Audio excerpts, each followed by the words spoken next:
Welcome to the channel. In the last few videos, I've been talking through kind of pros and cons of selling on certain sports card marketplaces beyond just the normal places. Most of my sales are on eBay and ComC, but in the last few videos, I've been looking at a few other alternatives. In this one, we're going to be looking at two websites. We're going to be looking at MySlabs and we're going to be looking at buysportscards.com, and consider these as possible places to buy and sell sports cards. Let's get into it.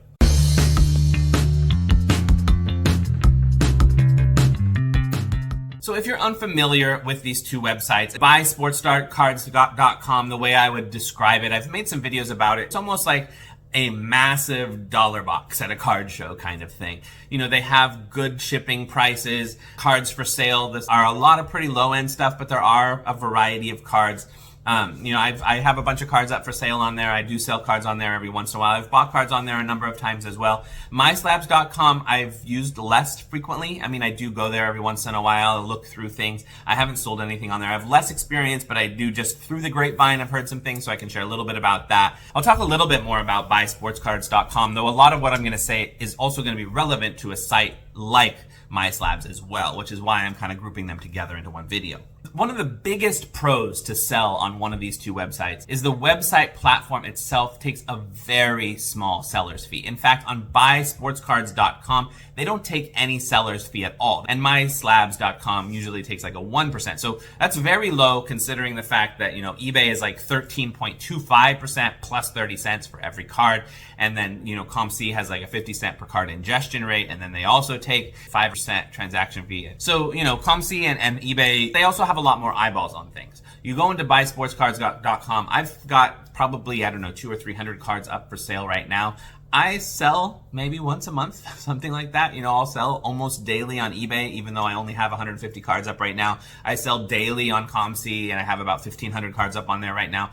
And I have about maybe 300 cards up on buysportscards.com. And if I go 2 more months without making a single sale, I wouldn't be surprised. I think MySlabs is kind of pretty similar in that regard. You know, there's not a whole lot of an audience of buyers. There's some, so there are some movements, but it's just hasn't been able to gather the crowds. I think there was a time during the COVID pandemic when people were looking for more alternative places and things.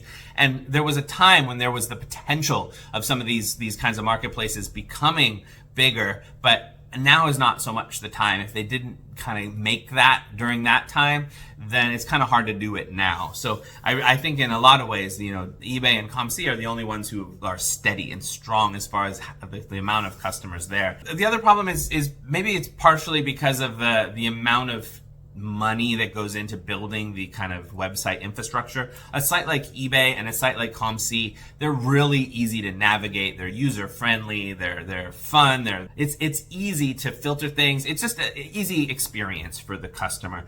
A place like MySlabs is horrific for that. It's really not a very smooth kind of buying experience. And buysportscards.com also is not the smoothest experience. There's a lot of like technical issues at times. It's not bad. It's not terrible. Neither of those are terrible. You can still search. You can still find things.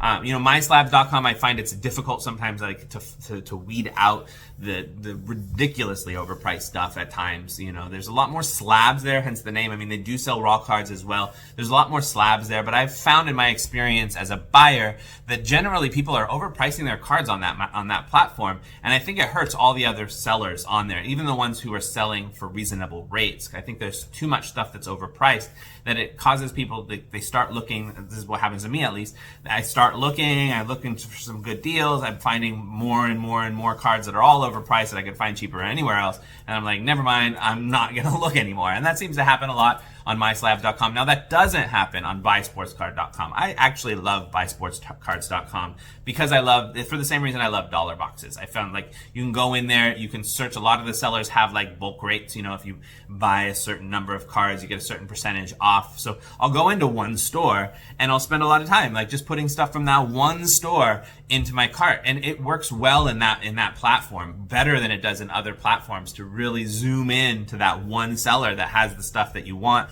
You know, and then you want to buy bulk amounts. I think every time I've ever bought on buysportscards.com, I'm buying from one seller at least 10 cards or more almost every time. And almost every time I sell cards on buysportscards.com, it's a bunch of cards all at once. I'm selling my cheap cards there. I'm not selling cards that I don't want to go through the trouble of selling on eBay, that I don't think are worth sending into ComC, but that I can still sell for $2 or less, or $3 or less, and that are genuinely will have an audience at that. Those are the kinds of cards that I'm posting on there. Now, one of the reasons I also do that, because on buysportscards.com you don't have to take individual photos of every card. So if it's a card that's going to be worth more than $3, I usually will take a photo and still upload it, or I won't be selling it on buysportscards.com. But if it's a card that's worth $2 or $1, I'm not actually taking a picture of the individual card. I'm looking at it to put it in a category of mint or near mint or excellent. And I'm trying to be as honest as possible as to my own imperfect eyes. But I'm also realizing that, a $1 card and a $2 card, you don't need a picture. As a buyer, I don't need a picture of every single individual $1 card I'm going to buy. If there's a Nick Van Exel card that I want because I collected them as a kid, they're going to be pretty low end. I'm like, oh, I don't have this particular rookie. Let me look for it on buysportscards.com. Oh, here it is, $1.50. It doesn't have a picture, but it's listed as excellent, and then I know, okay, it's probably gonna have a little bit of dings or something like that, but that's okay, whatever. This is just for me personally. I don't care if it's got a few little dings. It's nothing I'm gonna get graded or whatever, as long as it's not in terrible condition. So then I'll probably go ahead and buy it. And so far I've been quite content with everything. I haven't gotten any just like folded in half cards or anything like that. So, I think buysportscards.com is a pretty nice place for lower end cards. But as a seller, I don't think it's worth putting too much time into it because of how slow it is.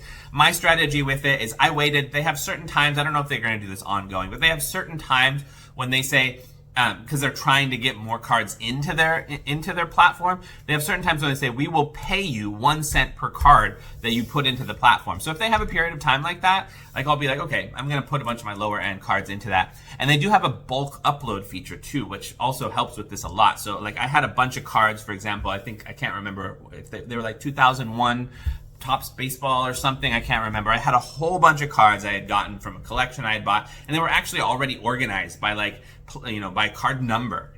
So I went into to buy. I decided I was going to just go ahead and post basically everything, and I was able to do it bulk. I went through and I just said, okay, I have 5 of card number 1, I have 3 of card number 2, I have, I just looked through because they were already in order, so it was pretty quick to do that. And I was doing this at a time when any card that was new into the system got you like 5 cents, and if it was if it wasn't new into the system but it was still a card you were uploading, it was like 1 cent per card. I ended up making like $10 posting those cards onto buysportscards.com. And it didn't take me very long because it was a bulk upload. So for that, I think it was nice. Now I still have those cards kind of just sitting off to the side, and I don't know if anybody's ever going to buy them or not because people don't buy on buysportscards.com that often. But at least I have them sitting there. They're up for sale. Somebody who is looking for them has a place that they can find them. And I wouldn't have taken the time to sell these on eBay. They're not worth it selling it on ComC and sending it to ComC. So otherwise, I probably would have sold it through Facebook Marketplace or something like that. And I still might end up doing that.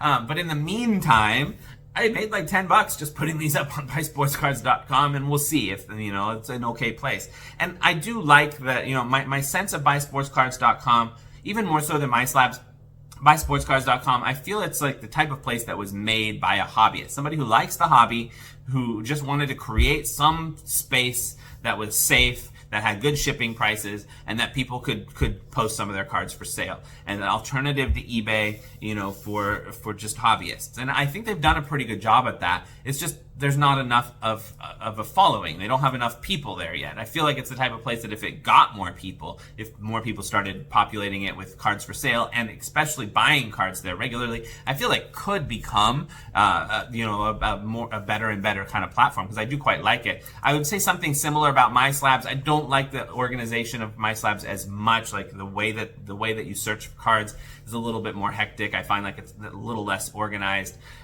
So I'm not necessarily as big a fan of MySlabs.com, although I have been trying it. I've been, spending a little bit more time on it here and there. Although I don't, that being said, I don't think it's fair for me to say too much about MySlabs since I have less experience with it.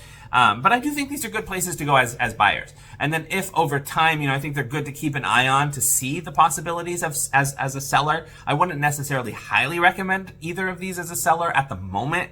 But, one thing I could see, doing with a place like buysportscards.com, because they have a 0% seller's fee, you could theoretically put your cards up on there, and then through like other channels like Instagram or a YouTube channel or whatever, like point people to these cards for sale, and then if people are, if you have an Instagram following and you want to sell this particular card and you link it to your eBay store and somebody buys it from your eBay store, you're paying the 13.25% plus the 30 cents, and you're paying these fees to eBay. But if you put it up on buysportscards.com and you link it to, on your Instagram photo to your buysportscards.com, and somebody ends up buying it from there, they take 0% seller's fee. So see it being part of a strategy of sports cards. It's very good. That's good for the seller and good for the buyer. But you have to, I wouldn't think of it as a main place. I think of it as like, if it connects into some of your other plans, then it could be good. But I wouldn't think of it as a main place. Especially because of the slow sales. But anyway, that's it for this video. I hope it was useful in some way. I'll see you in the next one. Peace.